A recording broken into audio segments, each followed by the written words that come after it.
सहजता की बात चल रही है।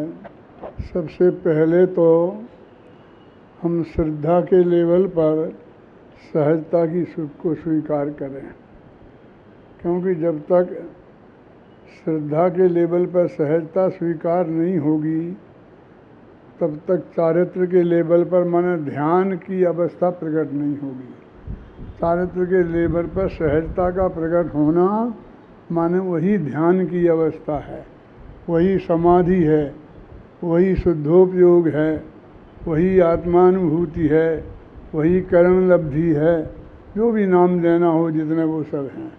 लेकिन पहले श्रद्धा के लेवल पर, श्रद्धा के लेवल पर माने उसके भी पहले देव शास्त्र गुरु के माध्यम से, ये तीनों का माध्यम एक ही बात है, क्योंकि भगवान की देव की दिव्य ध्वनि में आई हुई बात होती है और उसी को हम गुरु के मुख से सुनते हैं और उसी को शास्त्रों में पढ़ते हैं। इसलिए बात एक ही हो गई। मूलतः तो वो अरहंत देव के द्वारा दिव्य ध्वनि में आई हुई बात है।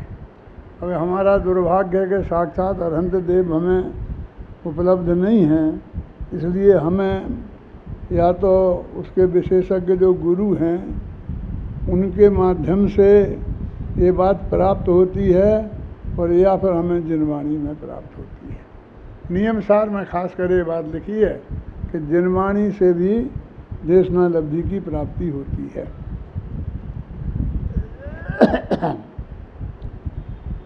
कल परसों शायद मैंने ये कहा था कि आत्मा के अनुभव में जाने के पहले ये ध्यान में ये सहजता प्रकट हो, इसके पहले हमें देशना लब्धि के माध्यम से ये बिल्कुल ऐसा निर्णय होना चाहिए। वो संवेद शिखर का उदाहरण दे के कहा था ना कि हम जब बाद में जाएं तो यहाँ जो हमने किसी के मुख से सुनी थी अथवा कोई किताब में पढ़ी थी वो सब चीज़ ऐसी लगे कि बिल्कुल हूबहू वैसी ही निकली।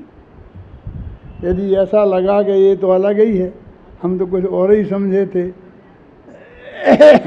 तो वहाँ तो आप शिखर जी पहुँच जाएंगे और आपको ये मौका मिल जाएगा कि आप ये निर्णय कर सकें कि वो तो वैसा नहीं है। लेकिन यहाँ तो आत्मा में पहुँचेंगे ही नहीं, समझ। यानी बिल्कुल सही निर्णय होना चाहिए। सम्यक नहीं कहता हूँ मैं बार बार, क्योंकि वो सम्यक तो सम्यक दर्शन होने के बाद कहलाता है। उसका सम्यक जो नाम पड़ता है सम्यक दर्शन की वजह से पड़ता है और वो अभी नहीं है, इसलिए हम उसे सम्यक नहीं कह के सही कहते हैं। और सही और सम्यक में क्या अंतर है वो आप समझ लो। वो सही निर्णय जब तक नहीं हुआ तब तक जिनवाणी का अध्ययन और उसके विशेषज्ञ गुरुओं के माध्यम से वो बात जानना बहुत ज़रूरी है। जब गुरु की बात करते हैं तो लोग पूछते हैं गुरु किसे कहते हैं। जब गुरु को की बात बताते हैं तो कहते हैं वे तो नग्न दिगंबर मुनिराज ही होते हैं। और हम कहें कि नहीं, कोई भी आत्मा की बात जानने वाला हो वो सभी गुरु हैं, तो ये कहते हैं कि देखो ये कपड़े वाले को गुरु मानते हैं। झंझट समझ में आई ना? उसका उत्तर आप अच्छी तरह समझ लो। क्या देवशास्त्र गुरु वाले गुरु तो नग्न दिगंबर ही होते हैं, पहली एक बात पक्की करो, इसमें कोई शंका करने की ज़रूरत नहीं है। अब दूसरी बात कि मैं कहता हूँ ज्ञानी गुरु बार बार। ज्ञानी गुरु का मतलब ये है कि जो उस भगवान आत्मा को जो हमें समझना है उसका जो विशेषज्ञ हो वो लेना। वो सम्मदृष्टि होगा और दूसरा कोई कौन होगा।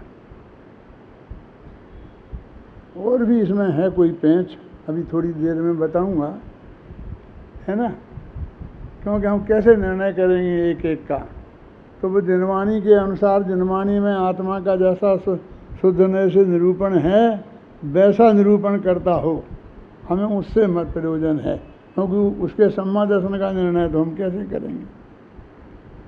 अब मान लीजिए कि हमारे सभी अध्यापक गुरु हैं, ABCD पढ़ाने वाले भी गुरु हैं, और आप कहें कि उसके माध्यम से हमें ये तत्व ज्ञान की प्राप्ति हो जाएगी तो नहीं होगी। तो उसमें तो आपको ये जानना पड़ेगा कि इस विषय का विश्लेषण होना चाहिए। आत्मानुभवी हो तो सबसे ही बढ़िया है और होना ही चाहिए। मुख्य रूप से तो वो ही है। ये दूसरा रूप तो मैं इसलिए बताता हूँ कि अभी मान लो भाग्य से अभी ना मुनिराज हैं हमें हमारी दृष्टि में और ना हमारे ऐसा ज्ञानी गुरु हो, तो क्या हमारा मनुष्य मुफ्त में ही चला जाएगा? अपने मनुष्य भव को हम सार्थक कर सकें, इसके लिए मैं नियम सार की उस बात को याद करता हूँ कि जब उन ज्ञानी गुरु ने, उन्हें भी कोई ऐसा सत्समागम नहीं मिला था। हमारे गुरु कांजी स्वामी हैं, वे तो गीत में था तुम्हें पैदा हुए थे, वहाँ तो कोई ऐसा समागम था ही नहीं। और जब वो दिगंबर अवस्था धारण करी तब तक जो भी जैसा भी काल बीता, वहाँ कोई ऐसा वो नहीं बताते हैं कि हमें फलां आदमी मिला और उससे तत्व ज्ञान हमें समझने को मिला, तो बाद में भी नहीं मिला। तो हम कहेंगे वो हम पूर्व भव में ले जाएंगे। अरे आगम है ना, मेरा मतलब हर एक आदमी तो पूर्व भव में जाते स्मरण नहीं हो जाएगा, हर एक आदमी तो वो नहीं हो जाएगा, वही बात आ जाएगी। हमको तो राजमार्ग चाहिए ना, हमें तो वो चाहिए जो हमें अभी यहाँ उपलब्ध हो। हम ऐसी असंभव बातों को जोड़ देंगे तो फिर हम वैसे ही अनाथ हो गए। क्या कह रहा हूँ मैं, समझ में आ रहा है आपके ना भाई जी? ये कोई अच्छाई बुराई निंदा प्रशंसा की बात नहीं है, किसी के पक्ष विपक्ष की बात नहीं है, ये तो हमारी स्थिति की बात है। अब हम अपने गांव में बैठे हैं, अपने घर में बैठे हैं, बीमार हैं, अब हम कहाँ जाएं? कहाँ गुरु खोजते फिरें? फिर उसमें 50 शंकाएँ यहाँ वहाँ। तो जिनवाणी माता तो हमारे लिए नित्य बोधक है। प्रवचन सार में लिखा है कि जिनवाणी नित्य बोधक है। नित्य बोधक जानते हैं? आपके गुरुजी आपको सिखाएंगे, पढ़ाएंगे तो वो एक निश्चित समय पे ही बताएंगे ना। पूज्य गुरुदेव श्री का प्रवचन सुबह 8:15 बजे से 9:15 बजे तक, दोपहर में 3 बजे से 4 बजे तक होता था, और शाम को 7 बजे से 7:45 बजे तक तत्व चर्चा। तो इन 3 टाइम में ही तो आपको वो उपलब्ध हो सकते हैं। इसके अलावा 24 घंटा तो नहीं आप उनको डिस्टर्ब कर सकते हैं। करना भी नहीं चाहिए ना, क्योंकि वे भी हैं, उन्हें अपने आत्मा का कल्याण भी करना है, और भी हर एक को, यदि वो गृहस्थ है तो और भी उसके 2-4 के काम हो सकते हैं। अब उस सुनिश्चित समय में एक लोग बैठे होंगे 100-200 सामने, तो तुम ही तो नहीं हो वहाँ।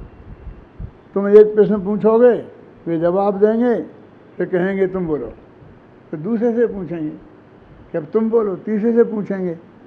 ऐसा थोड़ी कि तुम बहस करते रहो, तुमसे वो बहस करेंगे, कि तुम क्रॉस क्वेश्चन करते रहो, हैं? फिर तो कहते हैं तुमने पूछा, हमने जवाब दे दिया, अब सोचो गंभीरता से। एक क्रॉस क्वेश्चन के नाम पर गला पकड़ना ये अच्छा नहीं है, और कोई ज्ञानी गुरु स्वीकार नहीं करेगा। क्या करोगे आप? बोल चुप रहेगा। यानी वो अपनी सज्जनता के खातिर तुमको कड़े शब्दों में मना नहीं करें तो चुप तो रह सकते हैं ना। तुम पूछे जाओ, वो चुप रहेंगे, और दूसरे से कहेंगे तुम बोलो भाई। हम इतने पे भी नहीं समझोगे, फिर बोलते रहोगे, तो मैं भाई साहब दूसरे को भी पूछने दो। कहेंगे कि नहीं कहेंगे? यही तो रास्ता है। तो ज्ञानी गुरु भी आपको बहुत उपलब्ध भी हों तो एकदम सहज उपलब्ध नहीं है क्या?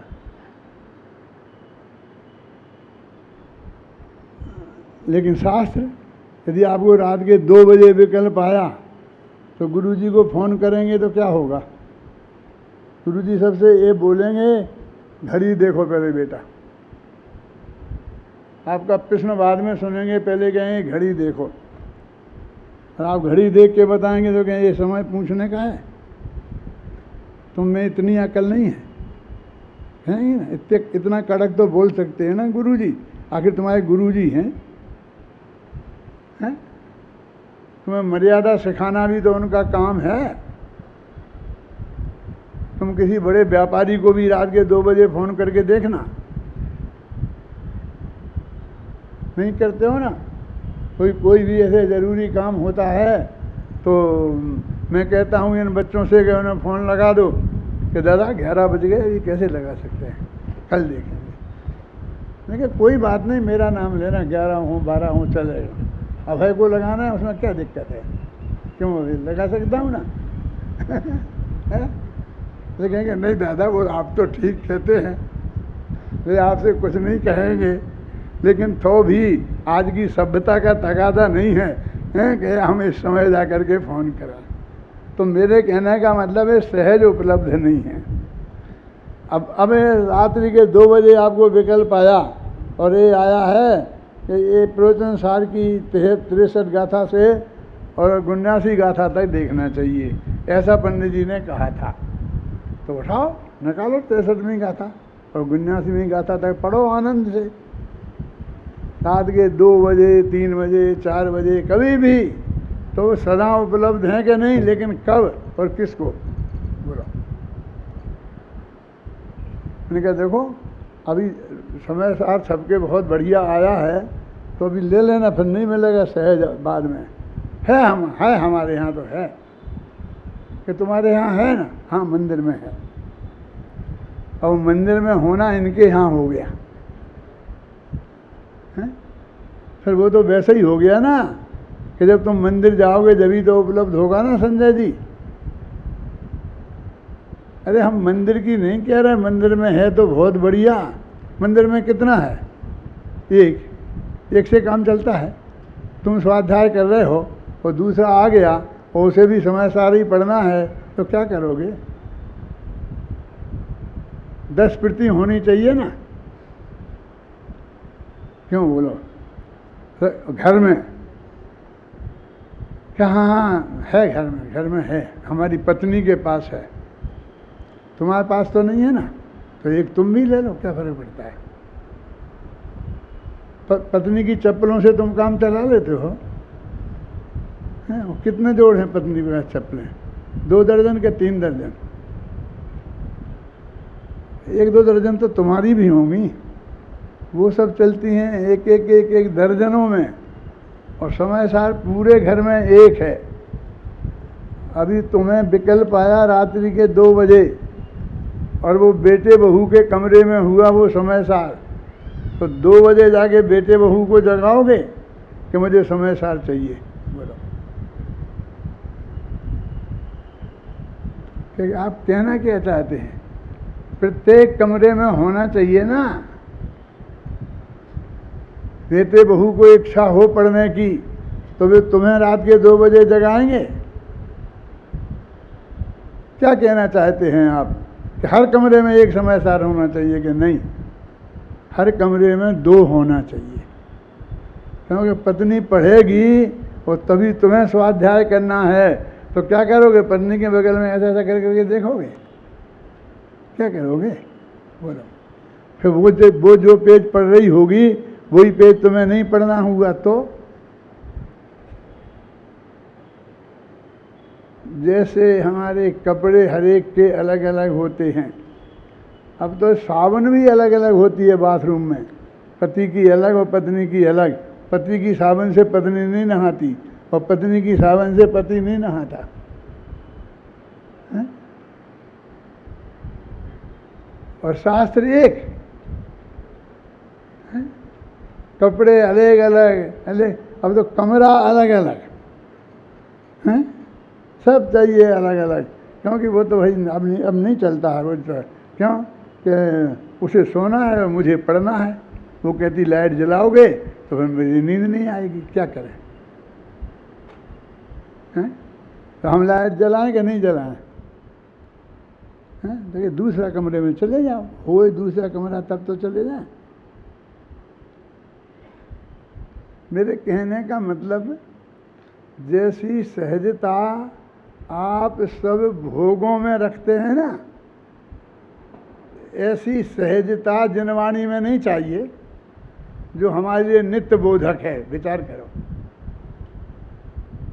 पहले के ज़माने में जब हम बच्चे थे तब की बात कहता हूँ, घर में मुझे माता बहन पूरी थाली लगा के ले आती थी, खासकर खंडेल वालों में पूरी थाली लगा के ले आए, दाल साग मर्च पापड़ वापड़ जो भी रखना है, रोटी रख के लाके हमारे सामने रख देती थी। हम उसमें चुनाव नहीं करते थे। क्यों? वो जो उसने लाके परोस के ले आई तो हम चुपचाप उसे खा लेते थे। फिर कुछ कम रहा तो वो पत्नी ही आकर के बिना ही कहे परोस देती थी। अब हमने कहा नहीं, अब डाइनिंग टेबल आ गई है, अब हम बैठ गए हैं और सब सामने सब चीज़ें, सारा रसोई में तुम्हारे में है ना जो माल, वो सब हमारे सामने रख, मन का तुम वहाँ रख लो और हमारे लिए वो इतना दे दो, बस खत्म। जो चीज़ तुम देना भूल गई तो बस रह ही गया, वो नहीं, यहाँ रखो सब और हम अपने हाथ से लेंगे। ये नहीं समझना कि ये कह रहे कि अभी अब उनने कह दी तुम अपने हाथ से ले लो। हम कहते हम अपने हाथ से लेंगे, जो चाहिए हो उतनी। वो बफे मफे चल गया है ना, उसमें भी आपको जो चाहिए जितना चाहिए आप ले लो, कोई परोसेगा नहीं आपको। अच्छा, और वो जो डाइनिंग टेबल है ना, उस पर जो नमकीनों की, ये तुम्हारा है ना गुजराती में कितनी कितनी तरह का वो होता है ना, उतने पारदर्शी कांच के डब्बे होने चाहिए, क्योंकि हम खोल खोल के देखें कि इसमें क्या है, इसमें क्या है, इसमें क्या है, इसमें क्या है। 6 डब्बे रख दिए तुमने, हमें पता ही नहीं चलता इनमें क्या है। तो 6 में पारदर्शी हमें बराबर दिखना चाहिए किसमें क्या है, फिर हम अपने हाथ से जो हमें चाहिए होगा वो लेंगे। क्या कितनी अधिक सुविधा चाहिए हमें, बोलो। हमें किसी से मांगना नहीं पड़े, हमें कहीं खोल के देखना नहीं पड़े, कोई तकलीफ नहीं हो।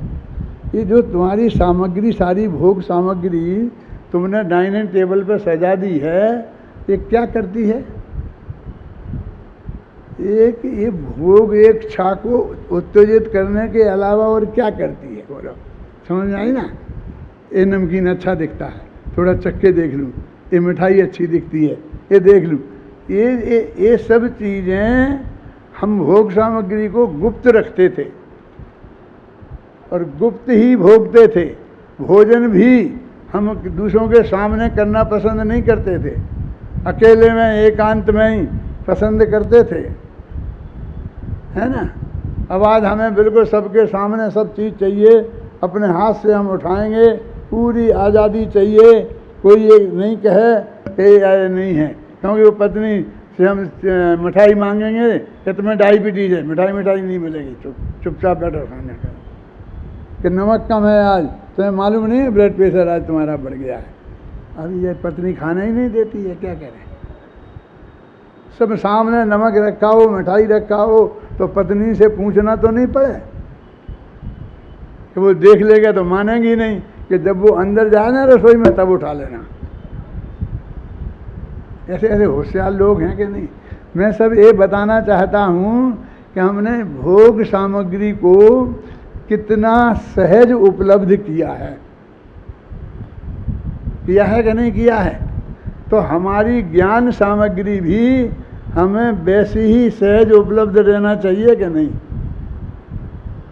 हम पढ़ रहे हैं, रात्रि में स्वाध्याय करना है, तो ऐसा हाथ करें तो समय सार उठा लें, ऐसा करें तो मोक्षमार्ग प्रकाशक उठा लें, चाहें तो वहीं का वहीं रख दें। आप कहोगे उतर के नहीं सकते, वहाँ दवाई हो वहाँ से नहीं ला सकते हो। बेटा तुम हमारी उम्र पे आ जाओगे जब पता चलेगा कि ला सकते हैं कि नहीं ला सकते। कई दिन ऐसे भी आते हैं, मुझे अपने इन विद्यार्थियों को रखना पड़ता है कि क्या करेगा जी आपके पास बैठ करके, कि मैं कहूँगा मोक्ष मार्ग प्रकाशक उठा, तो उठाएगा। फिर क्या करेगा? कहूँगा कि पेज नंबर 32 निकाल, तो निकालेगा। फिर मैं कहूँगा 10वीं लाइन पढ़, तो ये पढ़ के सुनाएगा मुझे। इतना तुम्हें सब याद है कि मोक्ष मार्ग प्रकाशक 32वां पेज 10वीं लाइन? क्यों? अरे जिंदगी भर क्या किया? घास थोड़ी काटी है, हैं? ये निकाल के देगा। इसके लिए मुझे एक सहायक चाहिए, हैं?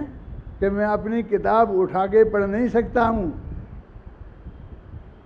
यदि आपका आयु कर्म हुआ तो आपको भी वो दिन देखने को मिलेंगे। ऐसी कोई बात नहीं है कि नहीं मिले। तो हमारे लिए जैसी वो भोग सामग्री सहज उपलब्ध है ना, कि हम ऐसा हाथ डालें तो नमकीन और ऐसा हाथ डालें तो मीठा, फटाफट, ऐसा मुड़ना नहीं पड़े, ऐसा ही सब सामने एकदम आ जाए। क्यों? भोग सामग्री तो हमने ऐसी तरह से जुटाई है। और ज्ञान सामग्री के लिए एक मोक्ष मार्ग प्रकाशक है, वो भी मंदिर जी में। तुमने देखा है?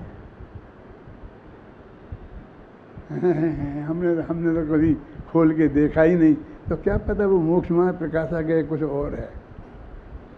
चलो हमें बताओ, तो वहाँ गए तो वो मोक्ष शास्त्र था, उनने उठा के बताया ये ऐसा मोक्ष मार्ग प्रकाशक। ये तो मोक्ष शास्त्र है, इतना ही पता नहीं है, होश नहीं है, बेहोश हो गए, कुछ होने वाला नहीं है तुम्हारा। ये भम मुफ्त में ही जाने वाला है, समझ लो। यदि ऐसी पोजीशन रही तो ये मनुष्य भम मुफ्त में ही जाने वाला है।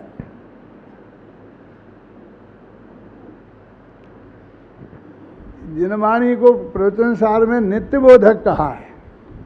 नित्य बोधक माने तुम्हें सहज उपलब्ध होना चाहिए। तो हमें अपने घरों में जिनवाणी को हर एक आदमी के लिए एक सहज उपलब्ध कराना चाहिए ना। सब किताबें 10-10 नहीं रखो, तो जो महत्वपूर्ण किताब है, क्यों, वो तो समय सार तो 4 रख सकते हो, प्रवचन सार तो 5 रख सकते हो कि नहीं? 4 यदि हो घर में आदमी, 5 आदमी हैं घर में, क्यों, लड़का बहू और सास और ससुर, यदि 4 आदमी हैं तो 4 चाहिए कि नहीं चाहिए? देख लेना किन किन के घर में। ना सब बंद कर दो, बहुत हो गए, अब घरों में जगह नहीं है ये रखने की। अब ये शास्त्र अभी ज़्यादा ये नहीं करना, ऐसा बोलने वाले मोक्ष। मैं नाम नहीं बताना चाहता हूँ, मेरे सामने ऐसा कहा तो मैंने भरी सभा में ऐसी खबर ली उसकी कि बेटा तुझे जिनवाणी भारभूत लगने के लग गई। पंडित जी हमारे पापा गुजर गए, 3 साल हो गया। अच्छा 3 साल हो गए? हाँ। अब भी उनके शास्त्र बहुत पड़े हैं, सारा कमरा घेर रखा है। अब जब थे तब तो घेरे ही रहते थे, क्योंकि उन्हें उसी कमरे में रहना था। अब वो एक कमरा बेकार हो गया। अब इनका क्या करें हम? आप कहो तो हम आपके यहाँ पहुँचा दें। हमारे यहाँ तो मंदिर में सैकड़ों लोग ऐसे शास्त्र रख जाते हैं सामने।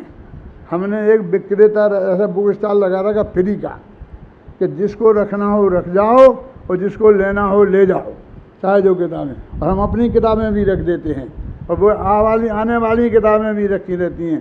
तो देने वाले दे जाते हैं और लेने वाले ले जाते हैं। बोले आपके यहाँ पहुँचा दें? मैंने कहा जरूर पहुँचा देना।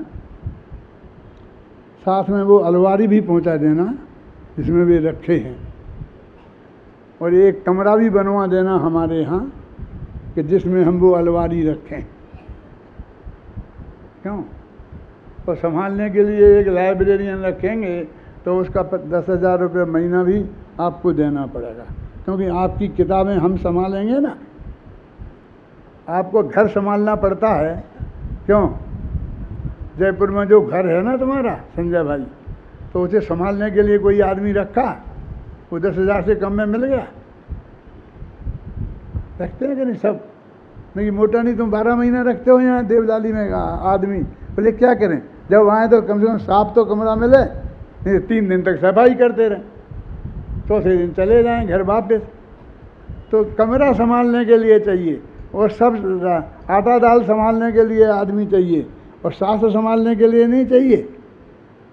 मैंने कहा बाप का दिया सोना पुसाता है, चांदी पुसाती है, जवाहरात पुसाता है, अच्छे हों तो कपड़े भी पुसाते हैं, क्यों? और ये शास्त्र जी ऐसे हो गए कि अब हम इनका क्या करें। मैंने कहा भैया एक कोने में पड़े रहने दो, पिताजी के कमरे में ये समझ लो कि पिताजी अभी जिंदा ही हैं, एक कमरा उनके लिए रहने दो, क्या देखे, क्या फ़र्क पड़ता है? 8 बेडरूम का घर है ना तुम्हारा, एक बेडरूम चलने दो, क्या फ़र्क पड़ता है? लेकिन फिर क्या करेंगे, क्या आएंगे, क्या काम? मैंने कहा जब तुम पिताजी की उम्र पे पहुँचो और भाग्य से तुम्हें स्वाध्याय करने का रुचि पैदा होए, तो फिर ये शास्त्र तुम चाहोगे तो नहीं मिलेंगे। एक एक शास्त्र जो अभी तुम्हें मुफ्त में मिल रहा है ना, 2 रुपये में मिल रहा है, फिर 100 रुपये में चाहोगे तो नहीं मिलेगा। ये किताबें भी अनुपलब्ध हो जाती हैं ना, आपको पता नहीं है, तब इनकी 100 गुनी कीमत हो जाती है, और कोई नहीं देता है। आपको चाहिए हो वो एक किताब, तो वो एक किताब नहीं मिलती है तो पड़े रहने दो घर के एक कोने में। ये जिनवाणी भी सहज उपलब्ध रहने दो। सदगुरुओं का समागम यदि होता है, कोई भी एक बच्चा हमारे यहाँ से शास्त्री होके आया है, स्वाध्याय करके विद्वान तैयार हुआ है, आपके पड़ोस में रहता है तो रहने दो, उसे मत जाने दो। कोई तकलीफ हो तो तुम उसकी दूर करो, उसे अपने घर में बसाना हो ना, तो जो जिस किराए पे वो रहता है ना दूसरी जगह, आधे किराए पे उससे अच्छी जगह तुम अपने घर में दो, तो वो तुम्हारे घर में रहेगा, तो 2 बातें धर्म की तुम्हें सिखाएगा। चाहोगे तो सत समागम तुम अपने आप इकट्ठा कर सकते हो कि नहीं? जिनवाणी अपने पास इकट्ठी कर सकते हो कि नहीं? अनंत भगवान तो नहीं मिलेंगे, हर एक आदमी श्रीमंदिर परमात्मा के पास तो नहीं पहुंचता है। अब कहते कुंद कुंद पहुंच गए थे, कहते लोग कहते हैं पूज्यपाद भी पहुंच गए थे, फिर उस पर भी लोग झगड़ते हैं कि नहीं पहुंचे थे, कि पहुंचे थे, कि नहीं पहुंचे थे, कि पहुंचे थे। हैं? हम और आप तो नहीं पहुंचने वाले हैं, घबराना नहीं, ज़रूरत भी नहीं है ना। हमारे पास जिनवाणी माता है ना, वे कुंद कुंद जो वहाँ जाके आए थे, उन्हीं की लिखी हुई जिनवाणी हमारे पास उपलब्ध है ना। लेकिन बताने वाला गुरु नहीं है। अरे हमारे पास भी दिमाग है ना। जब गुरुदेव को किसी ने नहीं बताया था और उनने समझ लिया था, तो हम कोई ऐसे थोड़ी हैं, यदि हमें कोई बताने वाला नहीं मिलेगा तो हम समझ नहीं पाएंगे और एक भवों में ऐसा मनुष्य में मुफ्त में ही खो देंगे, ऐसा नहीं है। आप सब में ये ताकत है, लेकिन पूरी शक्ति से लगना चाहिए। समझ में आया क्या? आप सब में ये ताकत है कि जो गुरुदेव श्री ने मर्म निकाला वो हम भी निकाल सकते हैं। ऐसा गुरुदेव श्री का इसमें कोई अपमान नहीं है।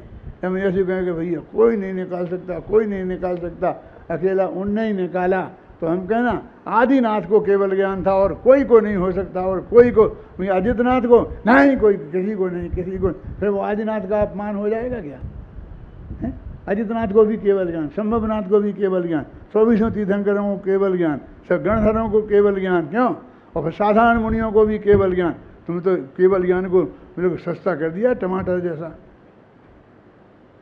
नहीं, ऐसा नहीं होना चाहिए। हम तो सम्य दर्शन को बिल्कुल महंगा करेंगे, कोई को नहीं, बस अकेले एक को होगा बस। अरे भाई एक को होगा तो वो एक तुम भी तो हो सकते हो, हैं? वो एक तुम भी तो हो सकते हो। जब जुलूस निकलता है और हम ऐसे पैसे फेंक देते हैं ना, कभी कभी फेंकते हैं ना, हैं? तो भाई वो पैसा कब फेंकेंगे? कि क्यों कि मैं बीन लूँ? तो तू बीनने वाला बनना चाहता है कि फेंकने वाला? बोल,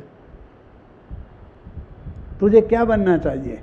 तेरा सौभाग्य काय में है, फेंकने में कि बीनने में? शास्त्रों की आधी कीमत कब होगी? मेरे से लोग आगे पूछते हैं। मैंने कहा भैया जब तुम करोगे तब होगी। हमें हमें हमें करना नहीं है, करना नहीं है हमें, तो फिर तुम्हें क्या करना? जब तुम्हें नहीं करना है तो काय को आए हमारे पास? बोले कि यदि कीमत आधी हो गए तो एक समय सार मैं भी खरीद लूँ। खरीदने वाले बनना है, तुम्हें चाहिए है। और जब तक वह कीमत आधी भई तब तक सब समय सार बिक गए तो फिर तुम जाओगे लेने, तब तक वहाँ ख़त्म हो गए होंगे। तो क्या है, हम दूसरे शिविर में आएंगे, फिर अगली साल खरीद लेंगे। बाहर है, बहुत धैर्य है। उसे समय सार पढ़ना है, और यदि नहीं मिले आधी कीमत में तो फिर अगले शिविर में खरीदेगा और फिर पढ़ेगा। जो सिनेमा आता है कोई नया, तो सबसे पहले देखने जाते हो ना, पहले शो में तिगुने पैसे दे करके। कोई भी चीज़ बाजार में, फ़ोन आता है वो कोई कैसे कैसे टाइप की, तो सबसे पहले मुझे चाहिए अलग टाइप का फ़ोन। 10 फ़ोन रखे हैं, फिर और वो चाहिए नया, सबसे पहले मेरे पास होना चाहिए। और इसको सबसे अंत में बचा रहेगा, कोई नहीं मिलेगा। मैंने कहा बेटा अभी समय सार है ना, आधी कीमत में है, और जब हम जाने लगेंगे तब हम चौथाई में कर देंगे, कि बोझा कहाँ ले जाएं। अच्छा कर दोगे कि हाँ, तो मैं तभी लूँगा, तभी लूँगा, तभी लूँगा, हैं। और तुम चिंता मत करो, फिर अगले शिविर में भी लाएंगे, नहीं मिले तो अगले शिविर में लेना। ऐसे लक्षणों से कभी तत्व ज्ञान की प्राप्ति तुम नहीं कर सकते हो। तो जिनवाणी भी हमें सम्मान दर्शन में निमित्त हो सकती है। माने जिनवाणी के माध्यम से और गुरु के माध्यम से। गुरु का अर्थ समझ में आया? कौन गुरु? ज्ञानी गुरु। ज्ञानी गुरु माने कौन गुरु? कि जो उस विषय का विशेषज्ञ हो। वो मुनिराज हो तो बहुत ही बढ़िया है, यदि गृहस्थ है तो भी बढ़िया है। हमें वो ज्ञान वाली शर्त अनिवार्य होना चाहिए। अष्टशास्त्री हम पढ़ते थे न्याय तीर्थ में, लेकिन जो हमारे गुरुजी हमें पढ़ाते थे उनसे अच्छी एक ब्राह्मण पंडित था वहीं पर, जगन्नाथ शास्त्री, वो उनसे अच्छी पढ़ाते थे मुरैना में। आप समझ में आई ना? तो हमने आज की परीक्षा देने जाते थे तो वहाँ हम उनके पास जाते थे, अपने विद्यालय में छिप के जाते थे, क्योंकि हमारे गुरुजी नाराज़ हो जाएंगे। तो जगन्नाथ शास्त्री के घर जाते थे, और बेचारे हमें जगन्नाथ शास्त्री हमें पढ़ाते थे कि हम जो प्रकरण, ये प्रकरण बता दो। तो वो जैनी हमारे विद्वान से बहुत अच्छा पढ़ाते थे, तो उनके पास जाते थे ना। क्यों? तुम्हें व्याकरण पढ़ाने वाला कोई अच्छा गुरु मिले हैं, कोई शर्मा वर्मा, तो चलेगा कि नहीं चलेगा?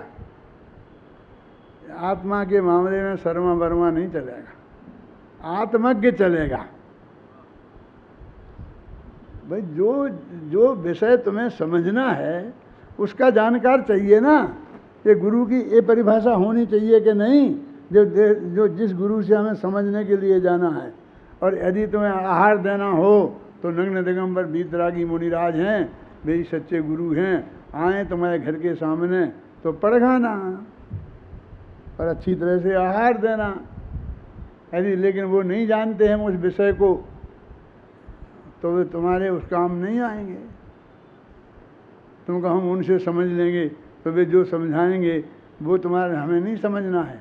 हमें तो वो आत्मा समझना है जिसका अनुभव हम करेंगे। तो पहले तो वो देवसाज गुरु के माध्यम से, समझा ना, मैंने इसमें ये पंक्तियाँ लिखी हैं, पढ़े ना, उनसे हमें अपनी बात बनानी है। कौन सी? कर्मी नियमित पर्याय में है ना। पहले शुरू के 2 छंद पढ़, शुरू के 2 छंद मेरे ख्याल से इसी में है दिखता।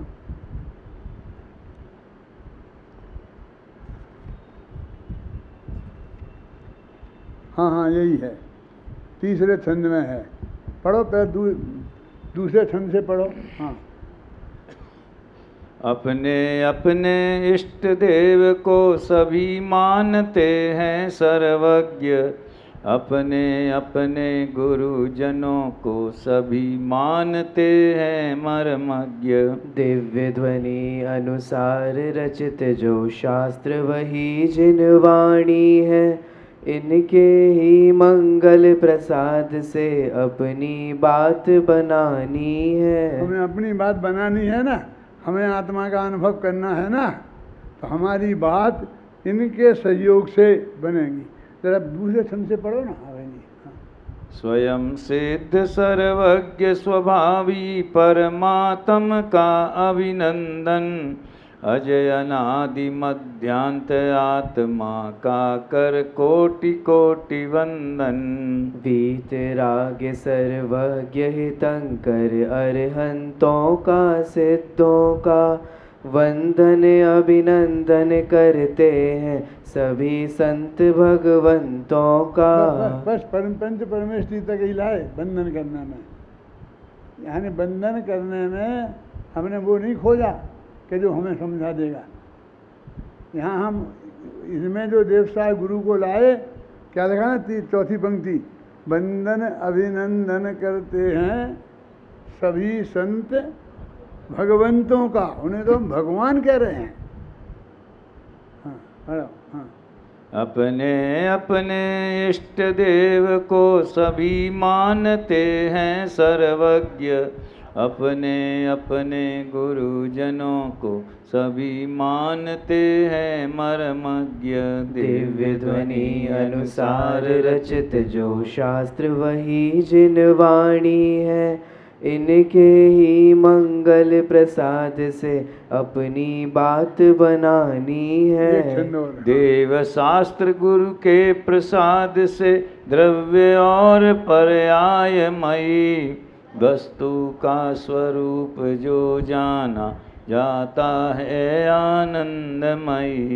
यथा योग्य वंदन अभिनंदन करके आदर करता हूँ, जैसा जो कुछ जाना मैंने उसकी चर्चा करता हूँ। तो ये समझे ना, इन देवसाज गुरु के माध्यम से हमको ये बात है। क्यों अभी वो कहते हैं पहले क्या करना, पहले क्या करना, ये बता रहे हैं हम कि बल्कि सोचना नहीं, बोलना नहीं, करना नहीं। तो कहते क्या करें, पहले क्या करें, बाद में क्या करें। तो कहते पहले ये तत्व का निर्णय करो। इसमें तुम करो भी, बोलो भी। गुरु जी से नहीं बोलोगे तो पूछोगे कैसे हैं, और खूब सोचो भी। और जब तक निर्णय नहीं हो जाए तब तक बराबर करो, बोलो और सोचो। समझ में आया? और फिर जब तुम्हारा निर्णय तुम समझ लो कि एकदम सही पक्का हो गया, जल्दी मत करो। हम तो सब काम एक साथ ही करेंगे, समझते भी जाएंगे और अंदर में आत्मा में भी चले जाएंगे। पहले आत्मा समझ लो ना, इतनी जल्दी क्यों करते हो? जिस आत्मा में जाना है तो पहले से समझ तो लो कि ठीक है, बाकी का कल समझ लेंगे। थोड़ा आज चले जाएंगे, यहाँ तक आज चले जाएंगे, जहाँ तक आज समझा है तो बाकी का कल समझ लें। ऐसा नहीं होगा, समझना पहले पड़ेगा, समझे ना? फिर अंतर में हो जाना पड़ेगा। फिर वे कहेंगे करना बंद करो, बोलना बंद करो, चुप रहो, सोचना बंद करो। अब बोले नहीं, सोचे नहीं, ये नहीं करें तो क्या करें? तो कहते जानो, कि जानने के लिए क्यों कह रहे? जब तुमने करना, बोलना और सोचना मना किया तो जानने का भी मना कर दो, झगड़ा खत्म। कि नहीं, जानना तो अपना स्वभाव है, करना अपना स्वभाव नहीं है, बोलना अपना स्वभाव नहीं है, भाषा वर्णा का काम है। और सोचना भी अपना स्वभाव नहीं है, मनोवर्णा का काम है। एक मेरे पास प्रश्न आया है कहीं बाहर से कि आपने सोचना मनोवर्णा का काम बताया, ये क्या चक्कर है? उनको पता ही नहीं होगा बेचारों को। कोई बड़ा नाम था ना परमात्मा, किसने पूछा था अभी क्या करना नाम का, भूल गए तो भूल जाओ। तो वो उन्हें पूछा क्या ये कैसे कहते हैं? एक मनो, जैसे जब पुद्गल की 23 प्रकार के होते हैं, जानते हो? 23 प्रकार के पुद्गलों में एक तो है अणु, वो तो प्योर शुद्ध पुद्गल है। और 22 होती हैं वर्गणाएं। वो 22 वर्गणाओं में 5 वर्गणाओं का जीव के साथ संबंध होता है। आहार वर्गणा से जो औदारिक शरीर बनता है, वैक्रियक शरीर बनता है। कार्माण वर्गणा से कार्माण शरीर बनता है, तेजस वर्गणा से तेजस शरीर बनता है, भाषा वर्गणा से भाषा बनती है, और मनोवर्गणा से इधर एक एक कमर आकार का बनता है, वो मनोवर्गणा से बना होता है, बहुत सूक्ष्म होता है, इसलिए वो देखने में नहीं आता, डॉक्टरों को ऑपरेशन करने पर भी मिलता नहीं है, लेकिन होता है। वो मनोवर्गणाओं का बना हुआ होता है, सोचने में वो निमित्त होता है, इसलिए वो मनोवर्गणा का काम है। अभी सुन रहे होंगे वो भाई साहब, उन्होंने कहा मैं रोज ही ना सुनता हूँ आपका प्रवचन, तो उन्हें भी जवाब मिल जाएगा। ख्याल में है ना, ऐसी एक मनोवर्गणा होती है, उसका मन बना होता है और उस वो निमित्त होता है, इसलिए ये काम तुमसे बंद करने के लिए कह रहे, क्योंकि ये पराधीन काम है। ये आहार वर्गणा, भाषा वर्गणा और मनोवर्गणा के काम हैं। आत्मा और जानना आत्मा का काम है प्योर, किसी कोई पराधीनता नहीं है। तो हमने तुम्हें जानो कही थी, तो वो जानो कही, अच्छा था अच्छा, आज हम सब काम छोड़ के अब जानने में लगेंगे, और जानने की फिर सारी तैयारी शुरू हो गई, धमाधम फिर शुरू हो गई। अरे इससे तो तुम्हें बचाना था, ये धमाधम से। तो फिर क्या कहा, बोलो निकालो, जानो जानो नहीं क्या है? हाँ? हाँ? समझ में आया ना कि जानो तो, लेकिन जानने का टेंशन मत पालो, जानने का बोझा अपने माथे पे मत रखो। हाँ? जानने का बोझा अपने पे मत रखो। हाँ। यही है ध्यान, यही है योग। तत्व चिंतन में है, पेज नंबर 26, छंद नंबर 7। स्वयं को जानो जानो नहीं जानना होने दो तुम सहज, जानने का तनाव मत रखो, जानते रहो निरंतर सहज। अरे करने धरने का बोझ उतारो, हो जावो तुम सहज, जानने के तनाव से रहित, जानना होने दो तुम सहज। जानना होने दो तुम सहज, जानने के विकल्प से पार, और तुम हो जाओ निर्भार, भाड़ में जाने दो तुम भार। भाड़ में जाने दो तुम भार, करो तुम अपने में निर्धार। यदि बनना चाहो भगवान, उन्हीं से हो जाओ निर्भर। उन्हीं से हो जाओ निर्भर, उन्हीं से हो जाओ निर्ग्रंथ। चाहते हो तुम भव का अंत, शीघ्र ही छोड़ो जग का पंथ। सहजता जीवन का आनंद, यही है परमागम का पंथ। चलो तुम परमागम के पंथ, शीघ्र आवेगा भव का अंत। शीघ्र आवेगा भव का अंत, प्रकट होगा आनंद अनंत। ज्ञान दर्शन भी होंगे अनंत, वीर्य भी होगा अरे अनंत अनंतानंद अनंतानंद अनंतानंद अनंतानंद अनंतानंद अनंतानंद। अरे भोगोगे काल अनंत। आपने ध्यान दिया हो तो बार बार जानने की बात कही, और जानने का टेंशन मत रखो, तनाव मत रखो, भार मत रखो, बोझा मत रखो, प्रयत्न मत करो, ये सब बारी चीज़ों का निषेध किया। और हरेक के साथ हमने तुम्हें इनसे यत्न करने को मना किया, भार रखने को मना किया, इसका तनाव रखने को मना किया, तो तुमने जानना ही बंद कर दिया। तो इसलिए जितनी बार ये कहा कि ये मत रखो, उतनी बार ही ये लिखा कि जानना बंद मत कर देना, जानते रहना।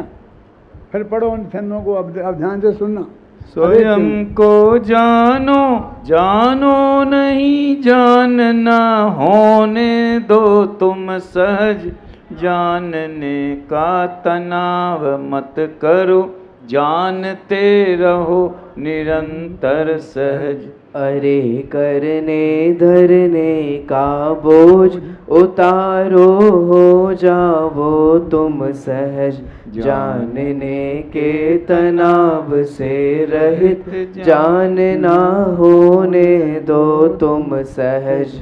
जानना होने दो तुम सहज, जानने के विकल्प से पार, और तुम हो जाओ निर्भार, भाड़ में जाने दो तुम भार।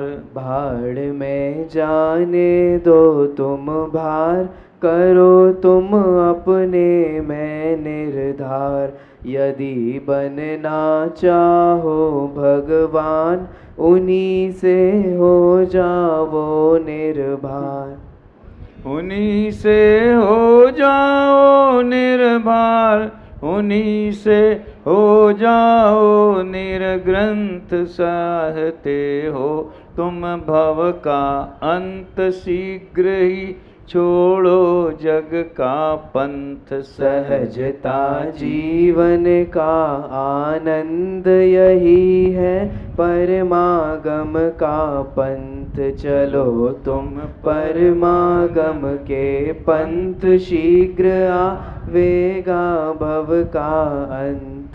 शीघ्र आवेगा भव का अंत, प्रकट होगा आनंद अनंत, ज्ञान दर्शन भी होंगे अनंत, वीर्य भी होगा रे अनंत। अनंतानंद अनंतानंद अनंतानंद अनंतानंद अनंतानंद अनंतानंद, अरे भोगोगे काले अनंत। अनंत काल तक अनंत आप आनंद का उपभोग करना है, तो जानना बंद मत कर देना। तो हम कहते जानना तो रखना, तो वो जानने का तनाव रखता है, जानने का भार अपने माथे पे ढोने को रखता है।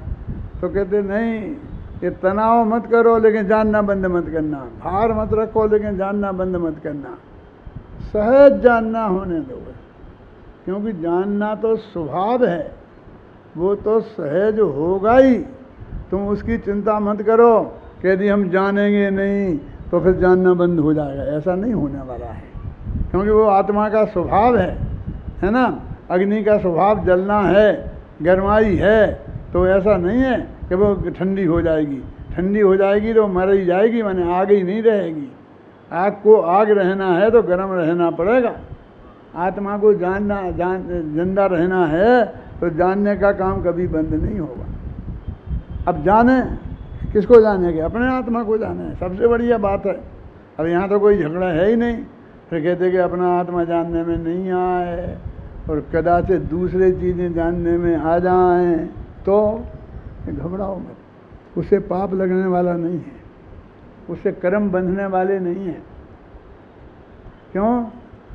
क्योंकि अकेला अपने ही आत्मा को जानना स्वभाव नहीं है। अपने आत्मा को भी जानना स्वभाव है और पर को जानना भी स्वभाव है, और वास्तव में तो स्वपर प्रकाशक स्वभाव है। स्वपर प्रकाश, क्या फर्क है दोनों में?